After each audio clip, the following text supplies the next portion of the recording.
एक आश्रम में अपने गुरु के साथ एक शिष्य रहता था, लेकिन वह बड़ा आलसी था, क्योंकि वह आज का काम कल पर और कल का काम परसों पर टाल दिया करता था। एक दिन गुरु ने सोचा कि क्या किया जाए, कैसे इसे समझाया जाए। तो उनके दिमाग में एक रणनीति आई और उन्होंने उसे पाठ पढ़ाने का तरीका खोज निकाला। उन्होंने अपने शिष्य से कहा, ये काला पत्थर मैं तुम्हें देकर जा रहा हूँ। इसकी मदद से तुम जिस भी लोहे की चीज को पिघलाओगे वह सोने की बन जाएगी, लेकिन तुम्हारे पास कल सूर्यास्त तक का समय है। और यह कहकर गुरुजी चल पड़े। अब वह आलसी शिष्य सोचता रहा कि मैं इस पत्थर से ये करूँगा वह करूँगा। अभी तो मेरे पास काफी समय है, मैं खूब सारा सोना बनाऊंगा।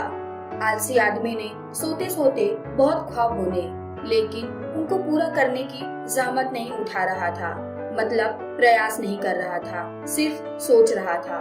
और सोचते सोचते उसका एक दिन बीत गया। जैसे ही वो सुबह उठा तो उसने सोचा, अभी तो मेरे पास शाम तक का वक्त है, मैं इसे बहुत जल्दी पूरा कर लूंगा। देखते देखते दोपहर हुई। उसने खाना खाया और सोचा थोड़ी देर आराम कर लेता हूँ, उठने के बाद कर लूंगा। वह आलसी शिष्य सो गया। जैसे ही उसकी नींद खुली उसने देखा कि सूर्यास्त होने को आया है, अब उसे जाना ही होगा। वह उस काले पत्थर को लेकर बाजार जा ही रहा था कि इतने में गुरुजी उसको मिल गए और वह पत्थर उससे ले लिया और बोले, तुम्हारा समय खत्म हो चुका है।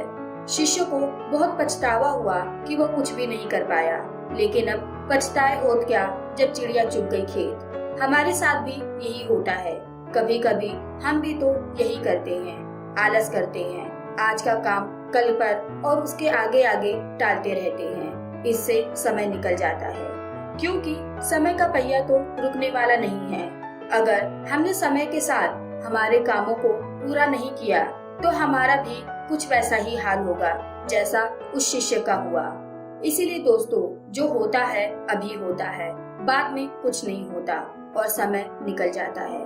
तो आपको ये कहानी कैसी लगी कमेंट सेक्शन में लिखकर जरूर बताइएगा। और अगर अभी तक चैनल को सब्सक्राइब नहीं किया है तो चैनल को सब्सक्राइब कर लीजिए।